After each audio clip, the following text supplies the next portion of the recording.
सुप्रभात बच्चों। मैं आपकी हिंदी शिक्षिका नमिता सतपथी आज आपके व्योम हिंदी व्याकरण से अध्याय 3 संज्ञा का अध्ययन करने वाली हूँ। आप मेरे साथ इस अध्याय का अध्ययन करेंगे और ध्यान से मेरी बातों को सुनेंगे, समझेंगे। मैंने इसको विस्तार से समझाया है, आप उसको ध्यान से समझेंगे और उसके बाद उसके पीछे जो एक्सरसाइज वर्क हैं उसको आप अपने बुक में पेंसिल की सहायता से लिखिएगा और जो प्रश्नोत्तर हैं उनको आप नोटबुक में लिख लीजिएगा। धन्यवाद। तो बच्चों, जैसे कि मैंने आपको बताया कि आपके व्योम हिंदी व्याकरण अध्याय 3 संज्ञा से आज हम लोग पढ़ेंगे। हालांकि लास्ट वीक भी आपको इसके विषय में पढ़ाया गया है, संज्ञा क्या है और संज्ञा के भेद के विषय में भी बताया गया है। तो आज हम लोग उसके एक्सरसाइज वर्क करेंगे, लेकिन उससे पहले फिर से मैं एक बार इसको रिवाइज करना चाहती हूँ कि संज्ञा क्या है। क्या है संज्ञा? लास्ट क्लास में आपने पढ़ा होगा कि कोई भी नाम शब्द जो होता है वह संज्ञा कहलाती है ना। नाम, कोई भी नाम, चाहे वह किसी व्यक्ति का नाम हो या फिर किसी प्राणी का नाम हो। प्राणी यानी कि जानवर, कीड़े मकोड़े कुछ भी हो सकते हैं, ठीक है, उनके नाम। वस्तु या स्थान या मन के भाव के नाम को भी संज्ञा कहा जाता है। आप अपने घर में ही आप इतने सारे संज्ञा शब्द देख सकते हैं कि मतलब वो काउंटलेस हम कर सकते हैं, है ना। अनगिनत होते हैं संज्ञा शब्द। आप सुबह से लेकर रात तक अगर संज्ञा शब्द खोजने जाएंगे तो आपको अनगिनत संज्ञा शब्द मिलेंगे। पेड़ पौधे, नदी, पहाड़, जिनका भी कुछ नाम होता है वह संज्ञा है। आपके मन के जो भाव होते हैं, जो विचार होते हैं, उनका एक नाम होता है। आपको आपका मनपसंद नाश्ता आज सुबह सुबह अगर मिल जाए तो आप बहुत प्रसन्न होंगे। तो वो जो प्रसन्नता होती है आपके मन की, वही प्रसन्नता भाव, आपके मन के भाव है। और वो भी एक, उसको हम कहते हैं प्रसन्न होना, खुश होना। तो ये खुशी, प्रसन्नता, दुख, क्रोध, ये सब भाव है और इनको हम संज्ञा कहते हैं, ठीक है। तो इस प्रकार से संज्ञा के हम 3 भेद करते हैं, मुख्यतः 3 भेद करते हैं। और आपके पुस्तक में और भी कुछ भेद दिए हुए हैं, उसके समूहवाचक या द्रव्यवाचक, उसको भी देखेंगे। लेकिन मुख्यतः संज्ञा के 3 भेद माने गए हैं: व्यक्तिवाचक संज्ञा, जातिवाचक संज्ञा और भाववाचक संज्ञा। व्यक्तिवाचक संज्ञा में जब किसी विशेष व्यक्ति, किसी विशेष वस्तु, किसी विशेष भाव, किसी विशेष स्थान का बोध हो, किसी विशेष प्राणी का बोध हो, तो वह व्यक्तिवाचक संज्ञा कहलाता है। तो जैसे कि आप 5 लड़के मैदान में खेल रहे हैं तो उस समय वे लड़का शब्द जो है वह संज्ञा है, लेकिन उसे हम उस समय व्यक्तिवाचक नहीं कहेंगे। लेकिन जब हम कहेंगे कि राम मैदान में तेज दौड़ रहा है, 5 बालकों में एक बालक का नाम है राम, और जब हम कहते हैं कि राम मैदान में तेज दौड़ रहा है, तब वह राम जो है वह व्यक्तिवाचक संज्ञा बन जाएगी, क्योंकि वहां हमने उन लड़कों में से किसी एक लड़के का खास नाम लिया, ठीक है। तो जब किसी विशेष नाम का हम बोध करते हैं, बोध होता है हमें, तो वह व्यक्तिवाचक संज्ञा होती है। रामायण, महाभारत, कुतुब मीनार, ताजमहल, ठीक है। आपके विद्यालय को जब हम विद्यालय कहेंगे तो वह व्यक्तिवाचक नहीं होगा, लेकिन हम जब कहेंगे सेंट पॉल विद्यालय, सेंट पॉल स्कूल, तो वह आपके विद्यालय का नाम संबोधित कर रहा है, विशेष एक नाम बता रहा है, तो वह फिर व्यक्तिवाचक बन जाएगा। तो इस प्रकार से जब किसी विशेष व्यक्ति, प्राणी, वस्तु या स्थान का बोध कराए तो वह व्यक्तिवाचक संज्ञा कहलाता है। दूसरा है जातिवाचक संज्ञा। जातिवाचक संज्ञा क्या है? जब साधारणतः हम किसी संज्ञा शब्द का प्रयोग करते हैं, किसी विशेष का नहीं, साधारण संज्ञा शब्द का प्रयोग करते हैं। जो संज्ञा शब्द किसी विशेष व्यक्ति, प्राणी, वस्तु या स्थान का बोध न कराता हो, बल्कि सामान्य व्यक्ति, प्राणी, वस्तु या स्थान का बोध कराता हो। मतलब अगर हम एक नाम लेते हैं तो हमें उसकी पूरी जाति का बोध होता है। जैसे हम लड़का कहेंगे तो पूरे जितने भी लड़के हैं उनके बारे में बात हो रही है। अगर हम फूल कहते हैं तो किसी एक पर्टिकुलर फूल की बात नहीं हो रही है, विशेष फूल की बात नहीं हो रही, जितने भी फूल बगीचे में हैं सबकी बात हो रही है। अगर हम किसी शहर का नाम लेते हैं, शहर कहते हैं, तो वह कोई एक खास शहर नहीं होता है, बल्कि वह सारे शहरों को संबोधित करता है, ठीक है। तो जब हम ऐसे शब्द का प्रयोग करें जिससे उसकी पूरी जाति का बोध हो, तो वह जातिवाचक संज्ञा कहलाती है। यहाँ पर उदाहरण में जैसे दिया हुआ है, घर के अंदर भाई और बहन बैठे हैं, वे कुर्सी पर बैठकर नाश्ता कर रहे हैं। तो आप उसमें देख सकते हैं कि भाई और बहन, कुर्सी, नाश्ता, घर, ये सारे शब्द सामान्य शब्द हैं और इससे हमें उन शब्दों की पूरी जाति का बोध हो रहा है, तो इसलिए ये शब्द जातिवाचक संज्ञा कहलाते हैं। कुछ और भी उदाहरण आप अपने से भी बनाकर देख सकते हैं जातिवाचक संज्ञा के लिए, ठीक है। जैसे आज हमारे शहर में बारिश हो रही है, तो शहर या बारिश ये साधारणतः जातिवाचक संज्ञा में आएंगे। अब बच्चों कुछ और चीजों के बारे में भी आपकी पुस्तक में दिया हुआ है, जैसे समूहवाचक या द्रव्यवाचक, जो कि आपको यहाँ भेद में नहीं दिखाया गया है, लेकिन फिर भी ये संज्ञा के भेद हैं और आपको इसके विषय में जानकारी होनी चाहिए। समूह का मतलब होता है ग्रुप, तो जब जातिवाचक संज्ञा शब्दों को हम समूह में प्रयोग करते हैं, ग्रुप में प्रयोग करते हैं, तो वह समूहवाचक संज्ञा कहलाती है। जैसे चाबी का गुच्छा हुआ, अंगूर के गुच्छे हुए। यहाँ पर उदाहरण में नदी के किनारे भीड़, भीड़ शब्द का प्रयोग, तो ये गुच्छा, भीड़, ये सारे शब्द, गुलदस्ता, सेना, ये सारे शब्द समूहवाचक में आते हैं, क्योंकि ये एक समूह का, एक ग्रुप का बोध कराते हैं। द्रव्यवाचक संज्ञा, जिन जातिवाचक संज्ञा शब्दों को नापा या तौला जाता है, ठीक है, जिनको हम गिन नहीं सकते हैं, जिनको केवल माप सकते हैं या नाप सकते हैं या फिर तौल सकते हैं, वह द्रव्यवाचक संज्ञा कहलाती है। जैसे दूध, चीनी, दाल, गेहूं, है ना, ये सारे शब्द द्रव्यवाचक संज्ञा में आते हैं। भाववाचक संज्ञा, मैंने आपको संज्ञा की परिभाषा देते समय ही कहा था कि हमारे मन में जो विचार होते हैं, जो भाव होते हैं, सुख, दुख, अच्छा, बुरा, जितने भी विचार होते हैं, भाव होते हैं, उनको भी हम एक नाम देते हैं और वे भाववाचक संज्ञा कहलाते हैं। देखिए, जो संज्ञा शब्द किसी व्यक्ति, प्राणी, वस्तु या स्थान के भावों का बोध कराए, वह भाववाचक संज्ञा कहलाती है। जैसे हम स्थान में हम देखेंगे ताजमहल, ताजमहल की सुंदरता जब हम कहेंगे तो वह ताजमहल के भाव को प्रकट कर रहा है, स्थान के भाव को प्रकट कर रहा है, ठीक है ना। चिड़ियाघर पहुंचकर सौम्या की प्रसन्नता का ठिकाना न रहा, सौम्या की प्रसन्नता, सौम्या के मन के भावों को प्रकट कर रहा है।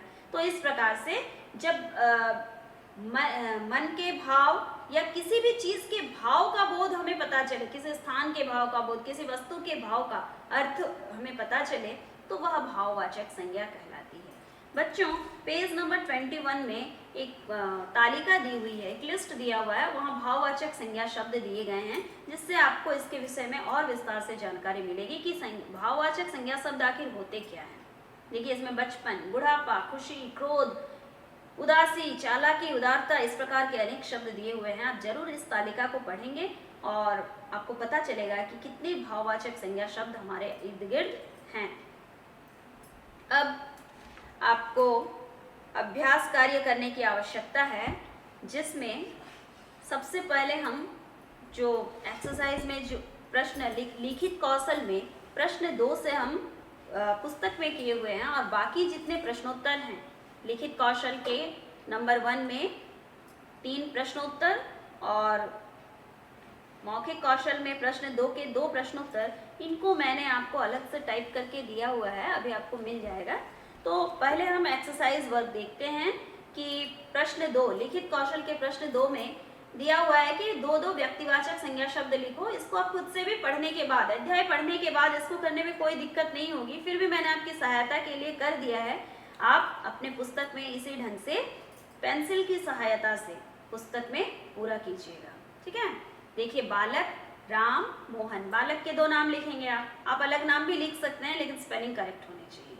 स्थान मैंने लिखा है भारत, पटना। इमारत है ना, ताजमहल, कुतुब मीनार, आप कुछ और भी दे सकते हैं, लेकिन स्पेलिंग का ध्यान रखिएगा। बालिका यानी लड़की के नाम लिखने हैं आपको, सीता, राधा, और भी कुछ नाम आप दे सकते हैं। रंगीन शब्दों के संज्ञा भेद लिखिए। रंगीन शब्दों के संज्ञा भेद आपको बताने हैं प्रश्न 3 में।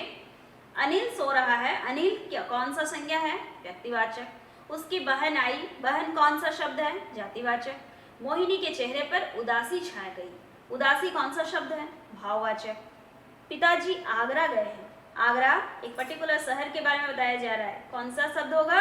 व्यक्तिवाचक संज्ञा शब्द। मेरी बुआ का बेटा इंजीनियर है, बेटा शब्द सामान्य शब्द है, इसलिए वह जातिवाचक संज्ञा शब्द। अब भाषा कौशल में आइए। नंबर 1 में दिया हुआ है, बताइए कि रंगीन शब्द संज्ञा है या नहीं, केवल हाँ या नहीं में उत्तर दीजिए। झूठ बोलना बुरी बात है, तो यह बुरी जो है वह संज्ञा शब्द नहीं है। लेकिन दूसरे में देखिए, किसी की बुराई मत करो, बुराई शब्द का जब प्रयोग हो रहा है तो वह संज्ञा शब्द है, भाववाचक संज्ञा, याद रखिएगा। गौरव मोटा है, मोटा संज्ञा शब्द नहीं है, लेकिन जब दूसरे वाक्य में आ रहा है कि उसे अपना मोटापा कम करना चाहिए, तो मोटापा संज्ञा शब्द है, इसलिए वहां पर हाँ लिखिएगा। लोमड़ी की चालाकी कौवा समझ नहीं पाया, चालाकी संज्ञा शब्द है, भाववाचक संज्ञा शब्द, इसलिए हाँ लिखिएगा। चालाक लोमड़ी ने उसे मूर्ख बना दिया, चालाक शब्द संज्ञा शब्द नहीं है। उसके घर में चोरी हो गई, चोरी शब्द संज्ञा शब्द है, इसलिए उसमें हाँ लिखिएगा। चोर सारा सामान ले गया, चोर सारा सामान ले गए, चोर शब्द संज्ञा शब्द नहीं है, इसलिए उसमें नहीं लिखिएगा। सही विकल्प पर सही चिन्ह लगाइए। क में है, इनमें से संज्ञा शब्द है खेलना अच्छा या क्रिकेट, तो क्रिकेट एक खेल का नाम है, इसलिए वह संज्ञा शब्द है। इनमें से कौन शब्द संज्ञा नहीं है, मीठा, मिठास, मिठाई, तो इसमें से संज्ञा शब्द नहीं है मीठा, मीठा गुण है, ठीक है, वह संज्ञा शब्द नहीं है। इनमें से कौन सा शब्द व्यक्तिवाचक संज्ञा है, नेता, राजीव, पुत्र, नेता और पुत्र जातिवाचक संज्ञा है और राजीव व्यक्तिवाचक संज्ञा है। रचनात्मक कौशल में आपको कुछ शब्द पूरे करने हैं, उसमें एक सीढ़ी जैसा बना हुआ है, उसमें आपको पूरा करना है, लेकिन उस किस तरह से करना है, जो पॉइंट्स दिए हुए हैं उसके आधार पर। खट्टा होने का भाव क्या कहलाता है, खटास। सफल होने का भाव सफलता, उदार होने का भाव उदारता, दानव होने का भाव दानवता और महान होने का भाव महानता। अब बच्चों, जो मैंने आपको कहा था कि आपके प्रश्नोत्तर आपको मैं लिखकर टाइप करके दे रही हूँ, आप उसको लिखेंगे, तो ये मैंने दिया हुआ है मौखिक कौशल में नंबर 2 से देखिए, उत्तर बताइए संज्ञा किसे कहते हैं और संज्ञा के कितने भेद होते हैं। तो इसकी परिभाषा मैंने दी हुई है। और लिखित कौशल में नंबर 1 में जातिवाचक संज्ञा की परिभाषा नंबर क में दिया हुआ है और मैंने उदाहरण दिया है, आप भी उदाहरण जरूर दीजिएगा। ख में व्यक्तिवाचक संज्ञा की परिभाषा मैंने उदाहरण सहित दी है, आप भी दीजिएगा। और ग में दिया हुआ है भाववाचक संज्ञा की परिभाषा, उसके उदाहरण दिए हुए हैं, आप भी अपने जो आपका क्लास वर्क नोटबुक है उसमें आप इसको पूरा कर लीजिएगा। क्वेश्चन आंसर आप अपने क्लास वर्क नोटबुक में लिख लीजिएगा। तो इस तरह से मैंने आपको व्योम हिंदी व्याकरण अध्याय 3 संज्ञा के विषय में विस्तार से समझाया, उसके एक्सरसाइज वर्क भी किए, तो आपको समझ में आ गई होगी। धन्यवाद बच्चों। आपको नवीन पल्लव अध्याय 1 का जो अध्ययन हुआ था आपका, उसमें आपके एक्सरसाइज वर्क बाकी रह गए थे, उसको मैंने देखिए कर दिया है पुस्तक में, और आपके पास जब ये पहुंच जाए तो आप भी अपने पुस्तक में इसको पूरा कर लीजिए। पंक्ति पूरा करो मैंने नहीं किया है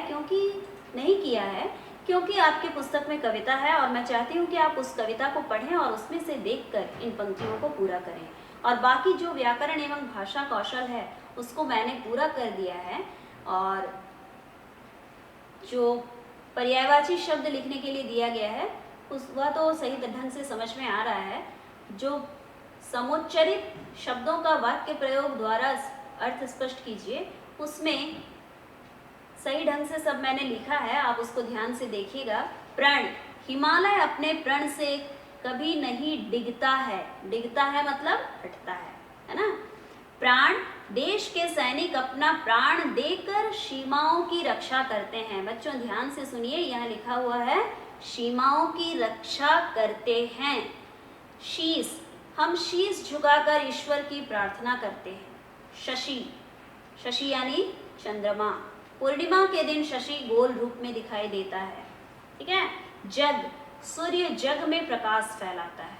जाग, हमें प्रतिदिन सूर्योदय से पहले जागना चाहिए। अर्थ आपको पता चल रहा है ना, जग यानी संसार, जाग यानी सुबह जो हम प्रातः काल या नींद से जब हम उठते हैं उसको हम कहते हैं जाग। लख, लख यानी देखना। यशोदा जी कृष्ण को बोलते लख प्रसन्न हो रही थी। बोलते लख मतलब बोलते देख। लाख, आज देश में कोरोना मरीजों की संख्या 4 लाख के करीब पहुंच गई। उसके बाद जो बहुवचन शब्द हैं उसको भी मैंने लिख दिया है। बाधाएं, बाधा की बाधाएं, मुकुट, मुकुटों, तूफान, तूफानों, तारा, तारे। इसके पश्चात है नंबर 5 आंधी, आंधियां, कठिनाई, कठिनाइयां। उसके बाद दिया हुआ है हिमालय से संबंधित शब्दों को छांट कर लिखिए। जो बॉक्स दिया हुआ है वहां पर हिमालय में आपको क्या क्या चीजें मिलती हैं।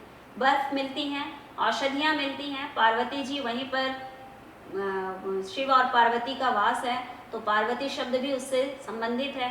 चोटी, पर्वतारोही, ये सारे शब्द हिमालय से संबंधित हैं जो मैंने लिखा है। आप भी अपने बुक में अपनी पेंसिल की सहायता से सुंदर ढंग से लिख लीजिएगा। धन्यवाद।